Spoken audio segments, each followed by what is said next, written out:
Welcome to the Retail Insider video interview series. I'm your host, Craig Patterson, and we're joined here today with a special guest. This is Dean Davidson. He's the founder of a very well-known jewelry business with the same name of Dean Davidson. Welcome, Dean. Great. Thank you for having me. Let's talk a little bit about your brand. First of all, how did you get started?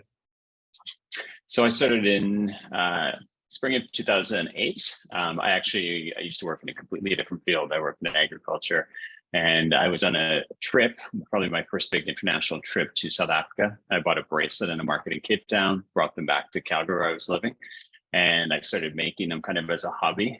Ended up getting introduced to a clothing designer in Calgary, Paul Hardy, and I designed jewelry to complement his clothing collection. And we went to New York Fashion Week and Paris Fashion Week and LA, and then Holt Renfrew picked up that line.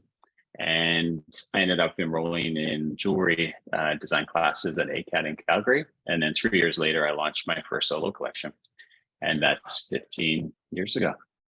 That's incredible. So you kind of got started with a passion, and from there you designed a line that got picked up by Holt Renfrew, which is, probably Yes. the most respected large format luxury retailer in Canada. How did that all happen? Did they come to you or? So we built a relationship. So the line that I designed with Paul was carried alongside the clothing and the Toronto location of Holt Renfrew. And so when we parted ways, I approached them with my very first collection. I actually called it Davidson by Dean Davidson, and they picked up that very first collection. Now tell me about the jewelry itself. Is it called demi, or tell me a little bit about the stones that are used, the metals, the price point as well. Yeah, so it's called demi-fine jewelry. It's really kind of indiscernible from fine jewelry at a much better price point. We work with a family-owned factory in Jaipur, India, and they specialize in making fine jewelry. They've actually made jewelry for the royal family of Jaipur. So the quality, it's really strong quality. We use semi-precious gemstones. Our base metal is brass, a really high quality brass. And then we plate it with 22 karat gold or rhodium for our silver color.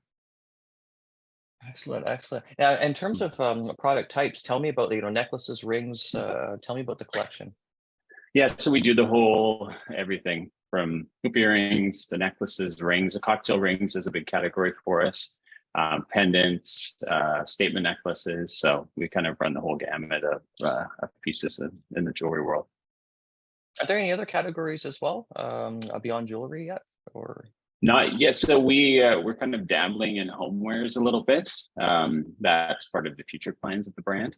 I would love to move into home objects. So objects for the home that complement our jewelry pieces. Oh, great. We'll talk more about the future as well. Because and now, is there a core demographic or a certain consumer who you found is buying your jewelry? Yeah, so our demographic would be women. I would say from 35 to 70 would be our age bracket that appreciate our designs. Excellent. And you won an award, Canadian Art and Fashion Awards in 2019. I was actually there. Tell us about the award. How did that go down? Yeah, so I was nominated in 2019, and felt very fortunate to win and to be acknowledged by my peers in the industry. And yeah, it was just a great honor and it's so nice that CAPA has formed and is acknowledging Canadian artists. So just felt very fortunate to be one of them. Congratulations, that's amazing. And now you've opened your first actual physical store. This was quite recent, and it's in Toronto, and it's, I think, Cabbagetown South. Can you tell us about the store and how it came about? Yeah, so we were actually, thanks to our loyal customers, we've seen a lot of growth in their business. So I was actually looking for a larger office space, and I found this really beautiful building with the retail component on the main floor.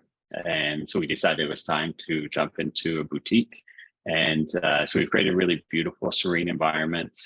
Feels kind of like a loft apartment, a place you could want to hang out in and spend the day and just look at beautiful jewelry. So we're really happy, and we're excited now to have that full experience for the customer from the time they step in the door until they put their jewelry on when they arrive at home. So Now, tell me about your distribution globally. We had a journalist write an article about 250 stores, I think, around the world. That could be a bigger number now. Tell me a bit about who's carrying the Dean Davidson line. So some of the more notable names would be Saks, Nordstrom, Harvey Nichols, Hong Kong. We're carrying the largest department store in Spain, Four Seasons, and several locations of Four Seasons spas around the world. And then several boutiques. So we have specialty stores, mainly in Canada and the US. Terrific, terrific. El Corte Inglés is probably the Spanish store. Yes. Sorry, I couldn't think of it at the moment, but yes, that's the one. Yeah. Yeah, interesting because there's so many locations. Interesting in terms of distribution. So that's excellent. What are you seeing towards the future? Whether or not stores, you mentioned home goods. Tell me about your thinking for the future of your brand. So we want to continue building out our wholesale business in the US and internationally. I think we would like to look at opening more retail locations down the road as well. And then as far as from a product perspective, introducing homeware. So that would be the extension that we would introduce through our retail boutiques. Terrific, terrific. I look forward to seeing this as it develops in terms of collections. Well, best of luck with everything here in the business. This has been really, really interesting. New store collection that's expanding. So thank you so much for joining us today. This has been Dean Davidson. He's the founder of his own jewelry brand, Dean Davidson, based in Toronto. Thank you for joining us, Dean.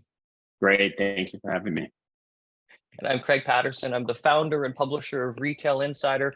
Thank you so much for watching us today. If you're watching on our YouTube channel or listening to us on our podcast channel, be sure to subscribe on either if you haven't already. Thank you so much. Take care and bye for now.